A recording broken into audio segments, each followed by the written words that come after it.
আসসালামাইকুম সুপ্রিয় দর্শক, আমরা হারিয়ার বিলে আসছি ঘাস পরিদর্শন করার জন্য। এটা আসলে গরুর জন্য তো ইয়ে করা হয়েছে। এর মধ্যে এসে অনেক সুন্দর একটা জিনিস দেখলাম। পুরা মাঠের মধ্যে দেখলাম ভুট্টা অনেক ছোট ছোট, বাট এখানে এসে আমি খুব আশ্চর্য লাগলো যে অনেক বড় হয়ে গেছে, মানুষের চাইতে উপরে। একবার ফুল একটা আশ্চর্যজনক ব্যাপার।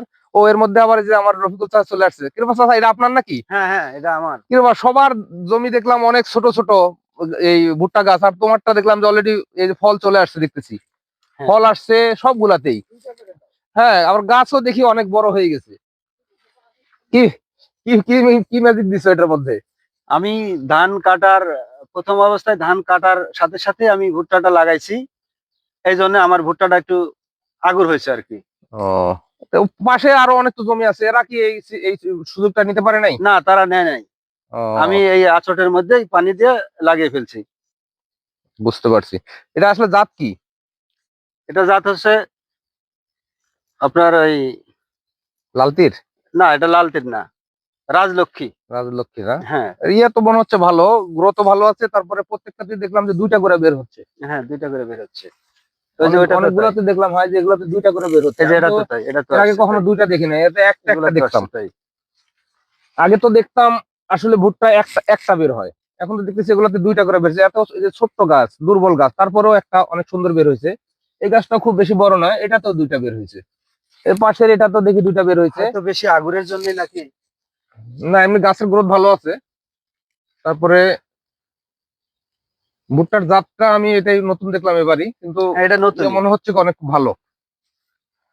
এই নতুন হিসেবে লাগানো আমার। আপাতত হোল্ড করা যায় না। ঠিক। হুম।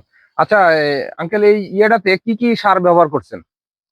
এটাতে প্রথমত কীটনাশক ব্যবহার করছি, যখন ছোট ছিল তখন কীটনাশক দিচ্ছি। দেওয়ার পরে যখন 1 ফিট হয়েছে, হুম। তারপরে আমি ফসফেট, ইউরিয়া, পটাশ এগুলো ব্যবহার করছি আর কি।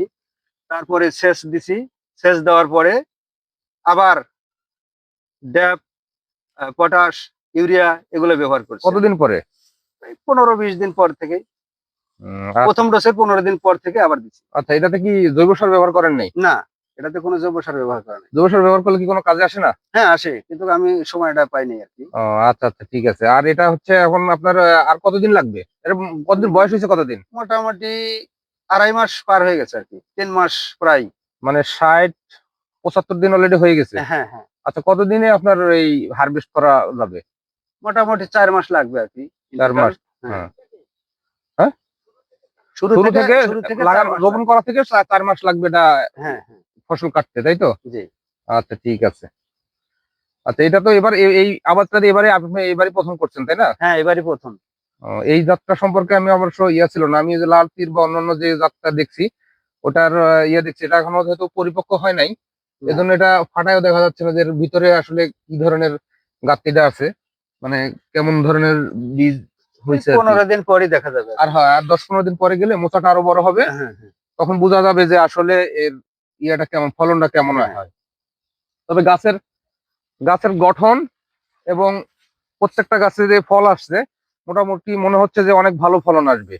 এই মাঠের মধ্যে সবচাইতে ভালো ভুট্টা এটাতে দেখতেছি। এই ভুট্টাটার যাত্রা আমি এই প্রথম দেখলাম।